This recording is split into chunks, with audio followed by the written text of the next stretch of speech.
Hi guys, today we're going to talk about solving systems of equations, and there's two ways that we can do that. We can solve systems of linear equations by graphing and by using algebra. So the I can statements we're working on for the first half of this lesson, because we're going to break it up into two parts. The first part's going to be about solving systems of equations by graphing. So the I can statements we're looking at are, I can solve systems of linear equations by graphing, and I can determine the number of solutions of a system of linear equations. And at the end of this lesson, I'm going to ask you to put in the summary of your WSQ, how can you tell from looking at a graph or looking at the equation if your system is going to have 1, 0, or infinite solutions? Before we can begin to answer that question, we first need to know what is a system of equations. A system of equations is when I take two linear equations and find what solution will work for both equations. So basically, if I put what x value can I plug into both of my linear equations and get the same exact y value. To solve a system of equations by graphing is quite simple. You need to simply take your two equations and put them on a graph, the same coordinate plane. Once I graph them, I look to see where those two lines intersect. And in this case, it appears that these two lines intersect at 1, 1. But just because it looks like it intersects at 1, 1, doesn't necessarily mean it does. So I'm going to have to check this estimate by replacing x with 1, because that's my x value, and replacing y with 1, because that's my y value. So when I plug in 1 for x and 1 for y in my first equation, I get 1 equals 1. And that checks out. So I can say 1, 1 is in fact a point for the graph, or a solution for the graph y equals x. Let's do the same thing with our second equation. I plug 1 in for x and 1 in for y because that's the solution I got when I looked at the graphs. That's what it looked like it should have been. So when I plug that in, negative 3 times 1 is negative 3, plus 4 is 1. So 1 equals 1, and that checks out. Therefore, I can say the solution to the system of equations is 1, 1. Now it's your turn. Solve the system of equations by graphing.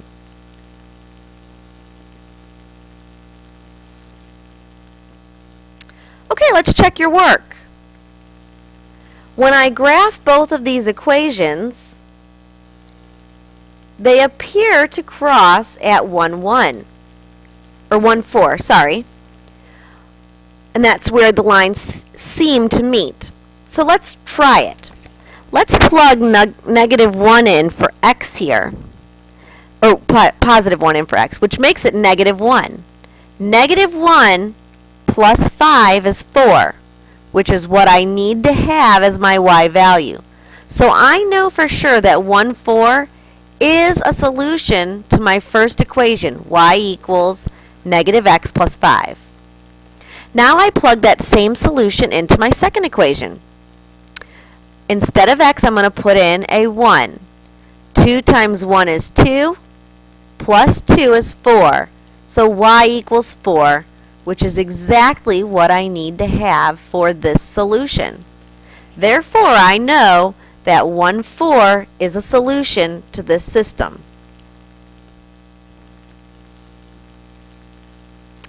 Let's look at a problem-solving situation. Marjorie and Brian are selling magazine subscriptions. Marjorie sells 3 times as many subscriptions as Brian. Brian sells 12 fewer subscriptions than Marjorie. So we need to first write a system of equations to represent this situation. Meaning, I need 2 equations that will work for this situation. Then I'm going to solve the system by graphing, basically putting those 2 equations on a coordinate plane and finally explain what that solution means. So let's start off by looking at this problem. Marjorie sells 3 times as many subscriptions as Brian. So let's let Y represent Marjorie's sales and X represent Brian's sales. Marjorie sells 3 times as many subscriptions as Brian. So I'm going to write Marjorie, which I have already decided is going to be Y. So Marjorie's sales are represented with a Y. And Brian's sales are represented by an X. So Marjorie, Y, equals 3X, 3 times as many as Brian. The second piece of information I was given was that Brian sells 12 fewer subscriptions than Marjorie. So Y, Marjorie's sales, are going to equal Brian's sales plus 12 more.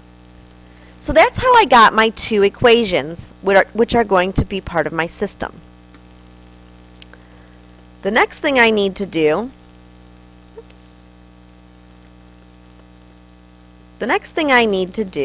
is graph each equation on the same coordinate plane. And when I do that, the equations seem to intersect at 6, 18. I can plug that in, put 6 in for X on this equation, and 6 plus 12 is 18. So that's my Y, which is good because that's what I needed.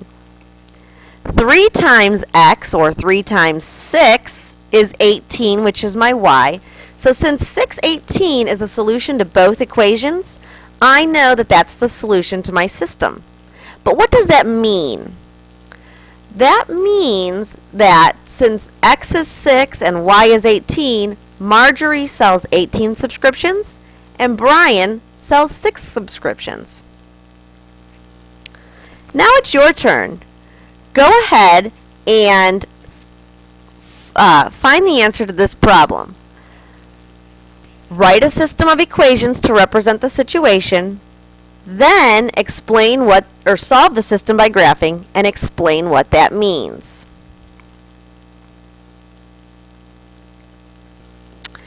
We've talked about how to solve a system by graphing equations, and that's simply graphing both lines on a coordinate plane and seeing where they intersect or where they touch.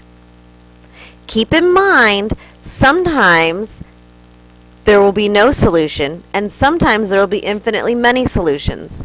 So I want you to keep in the back of your mind how you might be able to tell when there is one infinite or no solution to a system of equations.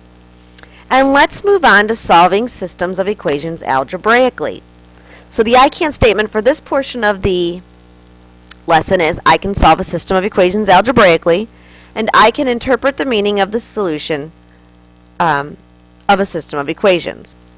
And an important vocabulary term that we're going to talk about or use in this lesson is substitution. And we've talked about substitution already. It's when I take an algebraic expression and I'm given a value for the variable in the expression. What I do is I put that value in for the variable, and then I can evaluate. So for example, if I had a problem like x plus 3 as my algebraic expression, and I was told that x equals 2. In order to figure out or evaluate this expression, I would put 2 in for x and then work it out or evaluate, and 2 plus 3 is 5. So when I evaluate this expression by substitution, I plug in a number. Let's talk about what that means when we're solving a system of equations. Look at this system of equations. We have y equals x plus 2 and y equals 5. Now earlier in this lesson we said that in order to find a solution to a system of equations, I need to find what coordinates will make of x and y will make both equations true. And looking at this, I know that y equals 5 because I'm told that's the equation for one of the lines. Well, if y equals 5 in this equation, y must also equal 5 in this equation, my first equation. So, since y equals 5, I'm going to replace y with 5 in the first equation. So I'm going to substitute. I take out that y and I put a 5 in. Now I have a one-step equation, so when I solve for x, I get x equals 3.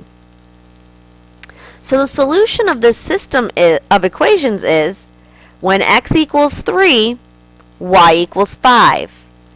When I plug 3 in for x to the first equation, 3 plus 2 is 5. Since y equals 5, x can have any value. So what value of x will be the same solution for this first one? 3, when x equals 3. I can check this by graphing the equation on the same coordinate plane. And when I do that, it appears that the graphs intersect at 3, 5. So I can say that I am correct. Try this one.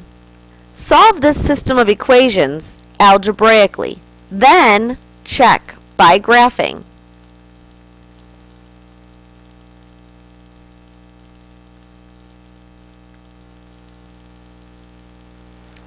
If I want to solve this system of equations algebraically, I need to look at both of these equations.